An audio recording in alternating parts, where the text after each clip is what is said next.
RGB done అనేది ఒక shop అనుకుంటే ఆ షాప్ లో కస్టమర్ కావాల్సిన వేరియస్ ఐటమ్స్ ఉన్నాయి. అప్పుడు ఎవరి టేస్ట్ బట్టి వాళ్ళని తీసుకోవచ్చు. That is the whole concept of that. ఇది వరకు ఆర్జీబీ చాలా కొన్ని బయోపిక్స్ అలాంటివి తీశారు కదా, ఇప్పుడు అలాంటి బయోపిక్స్ తీయాలంటే మళ్ళీ రివర్స్ ఏమైనా తీయగలుగుతారు? అంటే మీరు గతంలో చూస్తుంటే పవన్ కళ్యాణ్ లేదా ఇటు చంద్రబాబు ఆ క్యారెక్టర్స్ తీసుకొని చేసింది, బట్ ఇప్పుడు ఏంటంటే వాళ్ళు ఏపీలో క్రియాశీలకంగా ఉన్నారు, ఒక AP CM, AP deputy CM.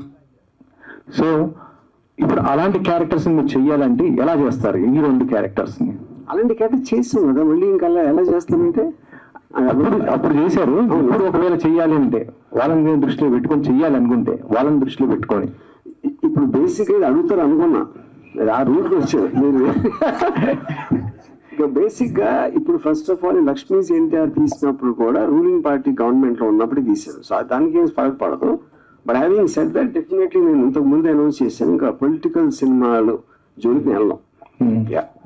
అంటే మీ నుంచి ఇప్పుడు కేవలం ఇలాంటి సినిమాలైనా, ఒకప్పుడు ఆర్జీవీ అంటే బాలీవుడ్ లో ఒక పాపులర్ అయిన డైరెక్టర్ ప్రతి ఒక్కరికి కదా, అంటే ఇలాంటి సినిమాలు అంటే ఏంటి అంటే ఇప్పుడు ఇప్పుడు ఈ జనరల్ క్వశ్చన్స్ వేరే ఇంటర్వ్యూ మాట్లాడదాం. ఇది I want to talk about your film. ఇక్కడ మాట్లాడడం చాలా టైం ఉంది మనకి. ఆర్జీవీ డన్ ప్రిన్సిపల్ గారికి చాలా మంది శిష్యులను తయారు చేయబోతున్నారు అనేది తెలిసిపోయింది. అయితే ఈ గతంలో మిమ్మల్ని నమ్ముకున్న వాళ్ళు బాగుపడ్డారు, మిమ్మల్ని నమ్ముకున్న వాళ్ళు కొంత పోయారు.